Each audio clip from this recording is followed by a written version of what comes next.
नमस्कार। उत्तर प्रदेश के बड़े मुद्दे के साथ खबर फास्ट पर मैं हूं भविष्य त्यागी।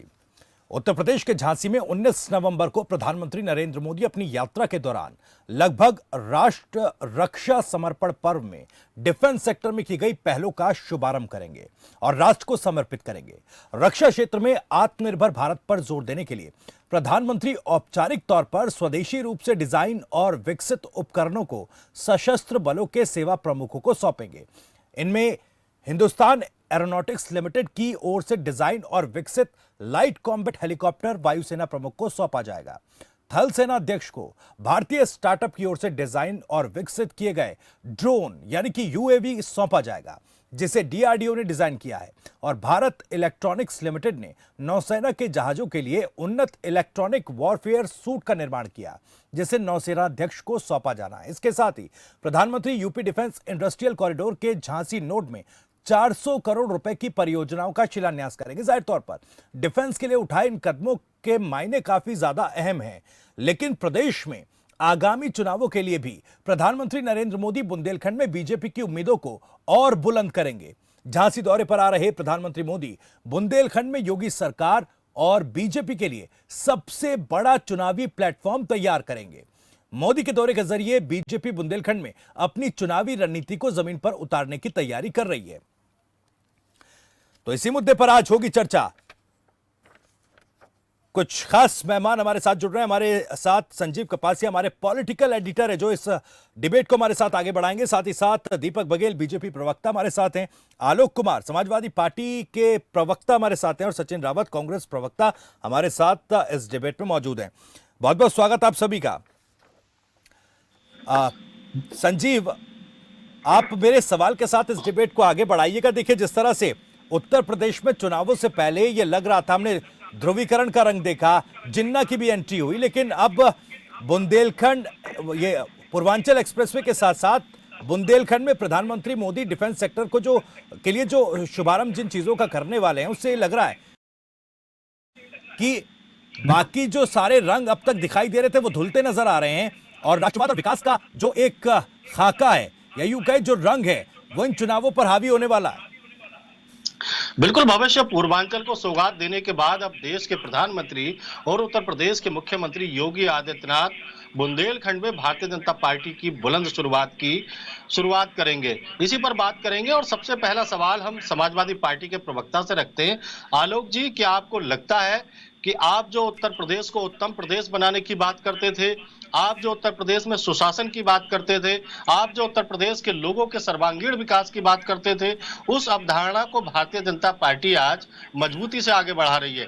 खासतौर से बुंदेलखंड में जिस तरीके से पेयजल की संकट देखने को मिले, तमाम पानी पीने के टैंकर आते थे, लेकिन पिछले 4-4.5 साल में इस तरीके का पानी का संकट कम से कम बुंदेलखंड में दिखाई नहीं दिया। और अब तो मामला सिंचाई तक पहुंच गया है। 32,500 करोड़ की परियोजनाओं से 66,000 एकड़ भूमि को सिंचित किया जाएगा। बड़ा बजट है, बड़ी उत्तर प्रदेश के किसानों के लिए राहत। क्या कहेंगे आप? धन्यवाद संजीव जी। सबसे पहले तो मैं आपको ये बताना चाहता हूं कि जहां पर उज्जवल संपूर्ण उत्तर प्रदेश की बात की जाती है भारतीय जनता पार्टी के द्वारा, तो ये एक मान ली मैं मुख्य रूप से कहूंगा कि ओनली एक ही इवेंट है। आप ये देखिएगा कि अभी से 3 महीना पहले इसी महोबा से उज्ज्वला गैस योजना जो 0.02 लागू की गई थी, उसकी स्थिति क्या है। आप सही मायने में जब आप के द्वारा हमें ये जानकारी हुई कि अर्जुन सहायक परियोजना में सिंचाई के लिए बहुत सारा बेहतरीन काम किया जा रहा है, तो मेरे मन में भी बड़ी प्रसन्नता हुई और बधाई देने का हुआ। मैंने अपने महोबा के कई पत्रकार साथियों को ये फोन करके जानने का प्रयास किया कि आप वास्तव में पूरे महोबा की सिर्फ यही एक समस्या है, तो संजीव जी आप जानकर चौंक जाएंगे। महोबा के अधिकांश गांव खाली है, वहां पर कोई कृषि करने को तैयार नहीं है। अन्ना आवारा पशुओं के कारण वहां पर लोग गांव को छोड़ चुके हैं और दिल्ली जैसे में रोजगार के लिए पलायन कर रहे हैं। आज भी महोबा में आप देखेंगे कच्चे मकान की हालत बहुत ज्यादा खराब है। रोजगार की स्थिति क्या है, कुपोषण की स्थिति उत्तर प्रदेश। और आलोक जी, समाजवादी पार्टी के पास वो कौन सा चश्मा है जिस चश्मे से आपको उत्तर प्रदेश का विकास दिखाई नहीं देता?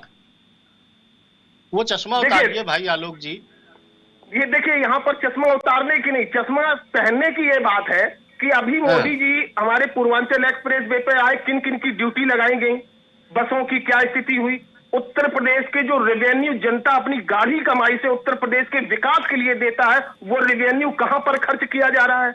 बात रही आपके द्वारा जो कहा जाता है कि समाजवादी पार्टी को बीजेपी का विकास नहीं दिखाई दे रहा है, तो बीजेपी प्रवक्ता साथी बैठे हैं, वो हमें विकास जरूर गिना दे कि कौन कौन से किस किस प्रकार के विकास किए गए हैं। हमारे साथ सचिन रावत हैं।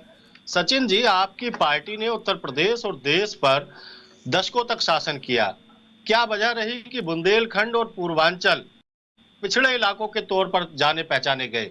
अब भारतीय जनता पार्टी यदि बुंदेलखंड और पूर्वांचल को विकास की दौड़ से जोड़ना चाहती है तो कांग्रेस को स्वागत करना चाहिए। आखिर नाकाम रहे ना आपके दल, चाहे कांग्रेस रही हो, बसपा रही हो, समाजवादी पार्टी रही हो, आखिर क्यों बुंदेलखंड में पानी का संकट, पीने तक लोगों को पानी नहीं मिला? आप प्रधानमंत्री यदि सिंचाई की बात करते हैं और उस योजना को धरातल पर उतारते हैं तो निश्चित रूप से स्वागत होना चाहिए। देखिए भावेश जी, मैं आपको बताना चाहूंगा, आवाज आ रही है हमारी? हाँ सचिन जी, आप बोलिए, आवाज आ रही। जी जी भावेश जी, मैं बताना चाहूंगा कि आज प्रधानमंत्री या आने वाले 19 तारीख को प्रधानमंत्री बुंदेलखंड में झांसी और महोबा में दौरा करने वाले हैं और बड़ी बड़ी योजनाओं का शिलान्यास व लोकार्पण करने वाले हैं। मैं पूछना चाहता हूं कि पिछले 4.5 सालों में बुंदेलखंड को क्यों नहीं देखा गया? पिछले दिनों हमारे किसान भाइयों ने आत्महत्या कर ली क्योंकि उनको खाद मुहैया नहीं हो पाई। कई खाद की लाइन में खड़े खड़े होकर के दम तोड़ दिया। तो आज अगर प्रधानमंत्री इस तरह की बयानबाजी करेंगे, वो लोकार्पण करेंगे, तो उससे क्या हासिल होने वाला है? जिस तरह से डिफेंस कॉरिडोर की बात हो रही थी कि 4 साल में डिफेंस कॉरिडोर बनकर तैयार हो जाएगा, लेकिन अब तक डिफेंस कॉरिडोर पे कितना काम हुआ, ये भारतीय जनता पार्टी के प्रवक्ता यहां बता सकते हैं। लेकिन मेरा तो सीधा एक सवाल है कि जहां तक सिंचाई व्यवस्था की बात है कि सिंचाई के लिए आप प्रावधान करेंगे, लेकिन मैं पूछना चाहता हूं कि पिछले 4.5 सालों में सिंचाई का पुख्ता इंतजाम क्यों नहीं किया गया? जब 3 काले कानून ला करके प्रधानमंत्री जी ने किसानों के भविष्य को चौपट कर लेकिन सचिन, सवाल एक और ये भी है, लेकिन सचिन जी सवाल एक ये भी है कि आखिरकार बुंदेलखंड और पूर्वांचल के पिछड़ेपन का जिम्मेदार कौन है? क्या भारतीय जनता पार्टी की पिछले 4.5 साल की सरकार है या उससे पहले जो दशकों तक सरकारें रहीं, चाहे आपकी सरकार हो, आपके साथी प्रवक्ता आलोक बैठे हैं, उनकी सरकार रही हो? आखिरकार आप पानी तक उपलब्ध नहीं करा पाए लोगों को पीने के लिए, और अब भारतीय जनता पार्टी की सरकार यदि वहां पर 6600 एकड़ जमीन की सिंचाई की बात करती है तो ये बड़ी बात है ना? देखिए संजीव जी, मैं बताना चाहूंगा, पूर्व प्रधानमंत्री स्वर्गीय इंदिरा गांधी जी ने जो देश में नहरों का जाल उन्होंने बिछाया था, उस नहरों के हमारे किसान भाइयों से काफी राहत पहुंची। वहां तक जो नदियों का पानी नहरों से हमारे किसानों के खेतों में पहुंचा। हम लोगों ने पहले सिंचाई व्यवस्था और नहरों का जाल बिछा चुके थे, लेकिन आज जब बुंदेलखंड का हमारा किसान साथी खाद नहीं मिल पा रही, उसको अपने संघर्ष की लड़ाई लड़ रहा है, आत्महत्या कर रहा है क्योंकि उसके पे इतना कर्ज लदा हुआ है, वो कैसे अपना जीवन यापन कर सके? ये बड़ी बड़ी बातें, बड़ी बड़ी होर्डिंग, बड़े बड़े पोस्टर लगा करके ब्रांडिंग इवेंट करने से हमारे किसानों को भला नहीं होने वाला है। क्योंकि कल जिस तरह से मैं चित्रकूट में मौजूद था, चित्रकूट में जो महिलाएं आई थी, जो ग्रामीण तबके की महिलाएं थी, दलित थी, आदिवासी समुदाय की महिलाएं थी, उनका बस एक ही मांग क्या थी। वोट भी करेंगी वो महिलाएं? क्या वोट भी करेंगी वो महिलाएं कांग्रेस को? अरे सचिन जी, क्या वोट भी करेंगी वो महिलाएं? बिल्कुल संजीव जी, जिस तरह श्रीमती प्रियंका गांधी जी ने महिलाओं के लिए प्रतिज्ञाएं ली हैं, उनकी प्रतिज्ञाएं आज जन जन तक पहुंच रही है, क्योंकि उन प्रतिज्ञाओं में महिला सशक्तिकरण की बात कही गई है। जिस तरह से बुंदेलखंड में जो हमारा कृषि बेल्ट आती है, उसमें सबसे ज्यादा पैदावार होती है, और वहां से ही आने वाले समय में मैं समझ सकता हूं कि एक नई राजनीति नए तौर पे तैयार होगी। क्योंकि 4.5 सालों में योगी और मोदी सरकार ने डिलीवर कुछ नहीं किया, सिर्फ ब्रांडिंग कर ली, इवेंट कर लिया। ठीक है, आप दोनों की बातों का जवाब देने के लिए दीपक जी हैं, और दीपक जी टॉनिक पे ले चुके हैं अभी। दीपक जी, आपने दोनों साथियों की बातों को सुना। आखिरकार आपकी सरकार का विकास, समाजवादी पार्टी, आपकी जो मजबूत प्रतिद्वंदी पार्टी है देश में कांग्रेस, उनके लोगों को दिखाई क्यों नहीं देता? आखिर क्या वजह है कि ये आपके विकास कार्यों को सिर्फ कागजों पे होने की बात कर रहे हैं, धरातल पे नहीं? जी धन्यवाद संजीव जी। मैं अभी अपने दोनों साथी मित्रों को समझा था, सपा और कांग्रेस के, कि इन्होंने बड़े बड़े आरोप लगाए, पर इनकी बातें सुनकर ये लगता है कि झूठ को देखकर शर्मा जाता है। ये बार बार किसानों की बात कर रहे, नदी अभी मेरे कांग्रेस के साथी बोल रहे थे जाल बिछाया नहरों का। मैं इनको बता दूं 2009 की परियोजना थी जिसको 2021 में चालू किया गया, और उसके बाद में देखिए आज 2 साल के अंदर वो पूर्ण रूप से तैयार है। नहीं नहीं, सुन लीजिए सचिन जी, जब आप बोल रहे थे, जब हम कुछ नहीं बोल रहे थे। सचिन जी, अरे सचिन जी सुन तो लीजिए। आप सचिन जी बात आने दीजिए सचिन जी। सचिन जी बात समझ में नहीं आएगी, बात ना आपकी आ पाएगी ना इनकी। सचिन जी तो बात मैं आने आपको दीजिए। बीच में टोकूंगा, पूरा आधा घंटा चलेगा ना। लोग बैठे हुए हैं, उनका कीमती बहुमूल्य समय को बचाइए थोड़ा सा सचिन अपने लिए। रावत जी, सचिन भाई बात आने दीजिए, आपके पास भी आएंगे जी। जी दीपक जी, जी संजीव जी, उसको पूरा किया। 2009 की परियोजना अब जाके पूरी हो रही है। मेरे आलोक जी में सपा के मित्र बड़े उससे कह रहे थे वहां कोई रहता नहीं है, कृषि नहीं होती, वहां गाय बैल गिनती है। संजीव जी एक बात बताइए, इनकी सरकारें रही, इनकी सरकारों में कितना काम हुआ? 2009 की परियोजना थी, चाहते तो ये 12 से लेकर 17 तक में कंप्लीट कर सकते थे, पर इन्होंने कंप्लीट नहीं किया क्योंकि ये नहीं चाहते थे कि बुंदेलखंड का विकास हो और वहां की जनता को जल उनके घर तक पहुंचे। ये केवल और केवल भारतीय जनता पार्टी की सरकार और उनकी सोच है। और जो वर्ल्ड क्लास इंफ्रास्ट्रक्चर आज भारतीय जनता पार्टी खड़ा कर रही है, उसके कारण से आज वहां के 44,000 हेक्टेयर जमीन को पूरी पे उस पर सिंचाई होने की व्यवस्था हो गई भाई साहब। और उसके बाद में एक महोबा, लेकिन एक हमीरपुर और बात में तो बांदा में सच्चाई है पूरी।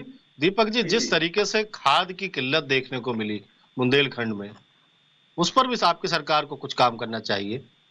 बिल्कुल। जी संजीव जी, हमारी सरकार ने जहां खाद की कमी हुई वहां पे फिर दोबारा से योगी जी ने सीधा वहां पर कहा, और उसके बाद में लगातार खाद की पूरी सप्लाई हुई है और मैं भी देख रहा हूँ लगातार, और पूर्ण रूप से अब जारी है। और उसके बाद आज सिंचाई पर बात है, तो इन्होंने कितने प्रोजेक्ट ऐसे हैं जो किए थे।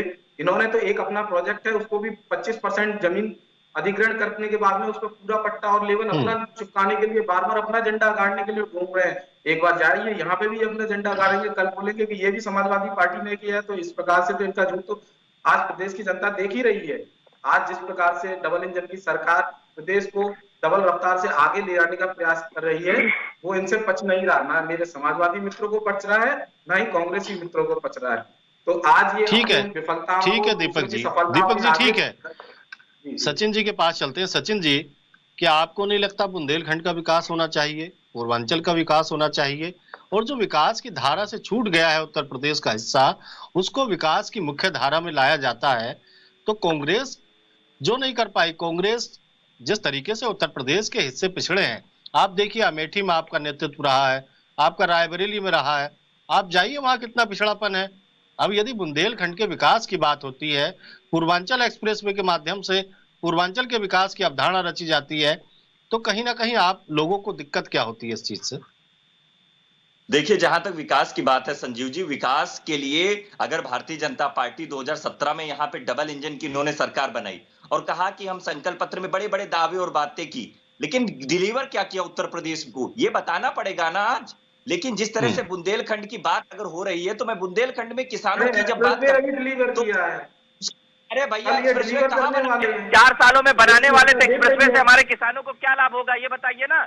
आप उनको मैं बता खाद रहा नहीं हूँ ना, मुहैया किसानों करा को पा सबसे रहे हैं, ज्यादा लाभ है, उनके उनकी ऊपर उपज वहां पे पैदा होगी और कर्जा उपज को लाद सीधा दिया है मंडियों आपने। तक जाने का कर्ज स्थान में मिलेगा। डूबे हैं कैसी किसान बात कर रहे साथी, हैं सरपंच जी, पता है आपको आपको जानकारी बघेल ही जी, नहीं है। कर्ज में, अरे किस प्रकार की जानकारी बात आपको कर रहे नहीं हैं। है, दीपक जी, थोड़ा पढ़ के दीपक जी आइएगा। बात आने हमारे दीजिए सबसे ज्यादा सचिन जी की। किसान दीपक जी प्लीज। सिर्फ और सिर्फ कर्ज के तले डूब।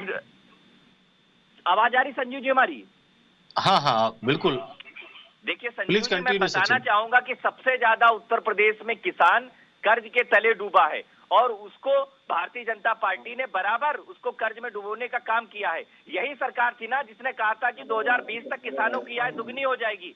आज किसान अपने भविष्य की लड़ाई लड़ रहा है, उसको खाद नहीं मिल पा रही है, उसका समर्थन मूल्य नहीं मिल पा रहा है, हमारा किसान साथी आत्महत्या को मजबूर है। लेकिन Bharatiya Janata party event management करके क्या हासिल करना चाहती है?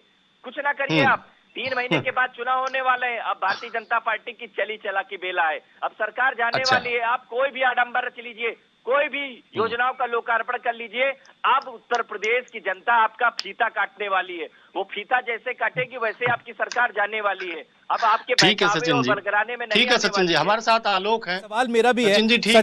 सचिन जी से एक सवाल मैं भी करना चाहता हूं। जी। सचिन जी, आप कह रहे जी। हैं कि डिलीवर क्या किया, लेकिन देखिए जिस तरह से चुनावी माहौल उत्तर प्रदेश में बना हुआ था, सलमान खुर्शीद की किताब में हिंदुत्व को लेकर सवाल उठाए जाते हैं। दूसरा, जिन्ना की एंट्री से जिस तरह का माहौल उत्तर प्रदेश की स्थिति में बनता है, ध्रुवीकरण का एक माहौल बनता है, क्या वो आपकी राजनीति को सूट करता है? क्योंकि देखिए इस वक्त बुंदेलखंड में जिस तरीके से डिफेंस कॉरिडोर की शुरुआत हो रही है, उसमें जो पैसा लगाया जा रहा है, जिस तरह के विकास का खाका तैयार किया जा रहा है, आपको लग रहा है कि वो जो राजनीतिक जो माहौल आपकी राजनीति को सूट हो रहा था, वो कहीं ना कहीं पीछे हट रहा है और बात विकास और राष्ट्रवाद पर जा रही है?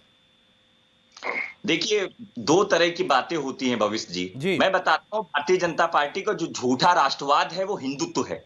हिंदुत्व वही है जो आरएसएस ने पूरे देश को बताने की कोशिश की, लेकिन उसके हिंदुत्व में सिर्फ दो बातें होती हैं। वो हिंदुत्व लेकर के पूरे देश में ध्रुवीकरण की सियासत करते हैं, पोलराइज करने की कोशिश करते हैं, समाज को बांटने की कोशिश करते हैं। उस हिंदुत्व की बात को आज हिंदू समाज डिनाई कर चुका है। नहीं तो सब क्योंकि झूठा आज आप देखिए, झूठा हिंदू बीजेपी देखिए, के हिंदुत्व को झूठा बता रहे हैं। आप ये बता दीजिए, क्या हिंदुत्व को गाली देना ही लेकिन सच्चा हिंदुत्व है?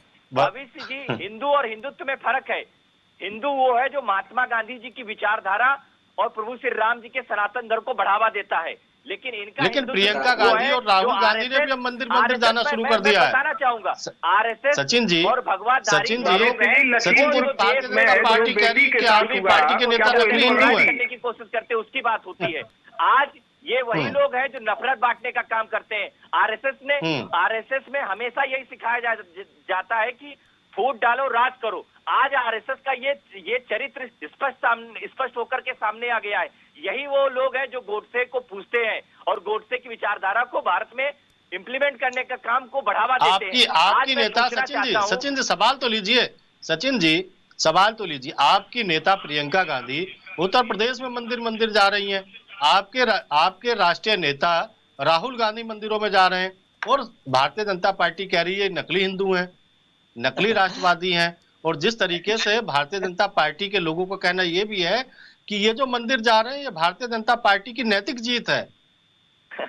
मैं तो पूछना चाहता हूँ, देखिए क्या है आज जब चुनाव समय नजदीक है तो इनको गांधी परिवार को हिंदुत्व की बात की याद आ रही है। मैं तो पूछना चाहता हूँ कि आज भारतीय जनता पार्टी ने उत्तर प्रदेश में जो हिंदुत्व को बढ़ावा देकर के राम मंदिर के नाम पर आपने सरकार बना ली।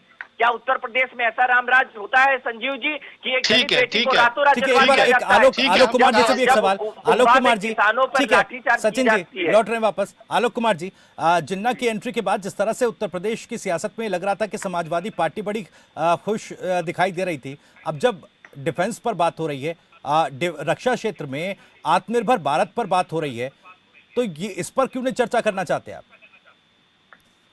देखिए भविष्य जी, सबसे बड़ी महत्वपूर्ण ये बात है कि रक्षा क्षेत्र में कितनी एफडीआई आनी चाहिए। क्या रक्षा क्षेत्र का निजीकरण किया जाना उतना उचित है?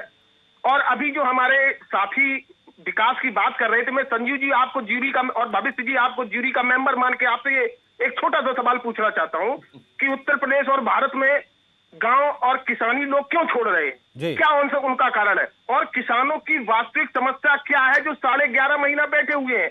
आप दिखाने का, इवेंट मैनेजमेंट करने का काम कर क्या रहे हैं? संजीव जी, आप गांव-गांव घूमते हैं, जरा मुझे ये बताइएगा कि गांव-गांव में जो आपने ये कहा कि धुएं से निजात दिलाने के लिए हम 1 सिलेंडर आपको दिए दे रहे हैं, दूसरा सिलेंडर जो आपने 1000 रुपए का कर दिया, कितने सिलेंडर रिफिलिंग हुए?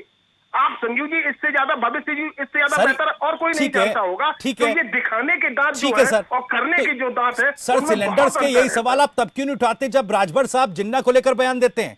तब भी तो उठाए कीजिए ना। कौन सा सर, मैं समझ नहीं पाया। जिन्ना को लेकर जिस तरह से बयानबाजी होती है और राजभर साहब इस तरह की बात कहते हैं, तब आप ये सब सवाल नहीं उठाते, तब आप चुप बैठे रहते हैं। ऐसा लगता है समाजवादी पार्टी की जो पॉलिटिक्स है उत्तर प्रदेश में, उसको ऐसे बयान सूट करते हैं। और जब डिफेंस पर बात करने की बात आती है तो आप कहते हैं ये सिर्फ इवेंट मैनेजमेंट है। देखिए सर, भाजपा पार्टी सिर्फ झूठ की और एक इवेंट क्रिएट करने की बात है। इन्हें सिर्फ किसी भी माध्यम से, अगर हम किसी भी, आप सुनिए, जो सवाल भविष्य जी पूछ रहे हैं उसका जवाब दीजिए आलोक जी। संजीव जी, अरे ओम प्रकाश राजभर कह रहे हैं, ओम प्रकाश राजभर जो आपके नए साथी बने हैं, भी कोई नाम ले देता है तो हिंदू मुसलमान करने का, आलोक जी कब्रिस्तान करने का जो प्रयास किया जाता है, इससे एक माहौल गड़बड़ाया है पूरा। और ये समाजवादी पार्टी कभी हिंदू मुसलमान की नहीं, एक समाज में पीड़ित, वंचित, असहाय, कमजोर, दलित लोगों की बात करती है और उन्हें न्याय दिलाने की बात करती है। ठीक तो है, ये एक अंतर है दोनों के विकास के मॉडल का। आप भी लगातार ध्रुवीकरण की राजनीति को बढ़ावा देने का काम करते हैं, लेकिन दीपक जी, बड़ा सवाल तो यह है कि भारतीय जनता पार्टी की आपकी जो गुगली है उसमें विपक्ष फंस जाता है। भारतीय जनता पार्टी चाहती है कि 80 बनाम 20 उत्तर प्रदेश में हो जाए, तब काट फाट के कम से कम आपको 60% वोट मिले, 50% वोट मिले और विपक्ष का सफाया हो जाए, उसमें ये फंस भी जाते हैं। जी संजीव जी, देखिए पहली बात, ये न जाने कौन से ग्रह से आए हैं संजीव जी, ये पता नहीं पड़ता, पर मैं इनका ग्रह का नाम भी बता देता हूँ। ये आए हैं मार्स पे से, मणिशंकर अय्यर, अलवी साहब, राशिद साहब और सलमान खुर्शीद, उनकी पार्टी से आए हैं। सोचिए, एक जब इन्होंने प्रियंका गांधी को यहाँ मंदिर मंदिर जा रही थी और वो दुनिया को बता रही थी मैं कितनी बड़ी हिंदू हूँ, कितनी बड़ी भक्त हूँ, तो यही इनके लोग हिंदुओं की डेफिनेशन दे रहे थे। हिंदू लोग वो होते हैं जो मारते हैं। आपको देख लिया है उत्तर प्रदेश की जनता ने 7.5 सालों में जिस तरह से देश की संपत्ति को बेचने का काम किया है। अगर हम लोग पूजा कर रहे हैं तो आपको तकलीफ हो रही है। तालिबान का समर्थन करते हैं, एक बार भी इनके मुंह से आवाज नहीं निकली। जब आप विकास की बात क्यों नहीं करना चाहते? आप लोग उत्तर प्रदेश के लोगों की चिंता क्यों नहीं करते भाई? आप हिंदू, मुसलमान, पाकिस्तान, जिन्ना हिंदू साबित करना चाहते हैं, ना तो ये हिंदू के हो पाए ना ये मुसलमान के हो पाए। अगर ये किसी तीसरे के भी हो जाते तो मान लेता ये तो मेरे देश के भी ना हो पाए, आपका कौन होगा? अरे सचिन जी, आपका कोई नहीं होने वाला। आप किस तरह की बातें कर रहे हैं? अरे सुन तो लीजिए साहब, जिस दीपक प्रकार से आज पूरे देश को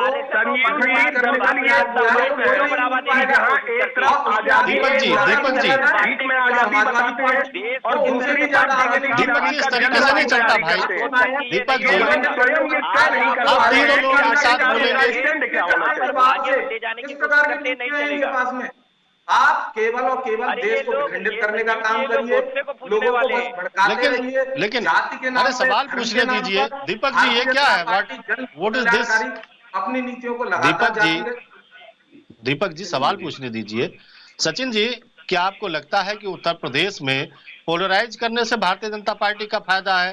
क्योंकि आप ही की पार्टियों के नेता, चाहे समाजवादी पार्टी के हों, चाहे वो प्रकाश राजभर हो या आपकी पार्टी के नेता, तीनों की विचारधारा लगभग एक है। और यदि समाजवादी पार्टी का कोई नेता जिन्ना पर भी बयान देता है या ध्रुवीकरण की बात करता है या उससे हिंदू मुस्लिम होने की संभावना बढ़ती है, तो आप सभी दलों को नुकसान होगा। इसका आपको बचना चाहिए इन सब चीजों से। देखिए संजीव जी, जहां तक आज जो है उत्तर प्रदेश का जो वोटर है, जो जनता है, वो जनता के जो मुद्दे हैं उसको लेकर के वोट करने वाला है। लेकिन मैं बताना चाहूंगा कि देखिए, जिन्ना का जिन भारतीय जनता पार्टी के एजेंडे से छोड़ा जाता है। मैं जिन्ना का इतिहास बताना चाहूंगा कि 1923 में भारतीय जनता पार्टी ने लोगों ने देश में, अरे जिन्ना का इतिहास पूरा देश जानता है सचिन जी, जिन्ना का इतिहास पूरा देश जानता है। जिन्ना हिंदुस्तान के बांटने वाले, हिंदुस्तान के टुकड़े करने वाले हैं। जिन्ना हिंदुस्तान के टुकड़े करने वाले लोगों में है। जिन्ना का इतिहास पूरा हिंदुस्तान जानता है। हिंदुस्तान के लोगों की बात करिए। लोगों में से थे, उसको सपोर्ट किसने किया? आरएसएस ने, हिंदू महासभा ने। चलिए ठीक है सर, ठीक है संजीव जी, वक्त जो है खत्म हो रहा है इस डिबेट का, इसे रैप अप यहीं करना पड़ेगा। लेकिन देखिए, जिस तरह की स्थिति है संजीव, लगातार जो पॉलिटिक्स और जिस तरह की बयानबाजी चल रही थी, उसमें जब अब ऐसा लग रहा है कि मानो अब राष्ट्रवाद और विकास के ऊपर जब फोकस या इस पर चर्चाएं होनी शुरू हो गई, वो भी खासकर उत्तर प्रदेश में, तो शायद ये कहीं ना कहीं विपक्ष को रास नहीं आ रहा है। बहुत बहुत शुक्रिया आप सभी मेहमानों का। संजीव जी आपका भी बहुत बहुत शुक्रिया, दीपक आप जुड़े इस डिबेट में, बहुत बहुत शुक्रिया, आलोक आपका भी बहुत शुक्रिया, और सचिन जी आपका भी बहुत बहुत शुक्रिया इस डिबेट में हमारे साथ जुड़ने के लिए। तो उत्तर प्रदेश में कल का दिन काफी अहम रहने वाला है। प्रधानमंत्री नरेंद्र मोदी झांसी के दौरे पर रहेंगे। डिफेंस सेक्टर में कई उठाए गए कदमों का उन्हें शुभारंभ भी करना है। अब ऐसे में उत्तर प्रदेश में आगामी चुनाव भी है, तो ये कदम और प्रधानमंत्री का ये मुद्दा जो दौरा है, ये उत्तर प्रदेश की सियासत को किस ओर ले जाएगा, ये भी एक बड़ा सवाल है। फिलहाल रुक रहे कुछ देर के लिए, लेकिन खबर फास्ट पर खबरें लगातार जारी है।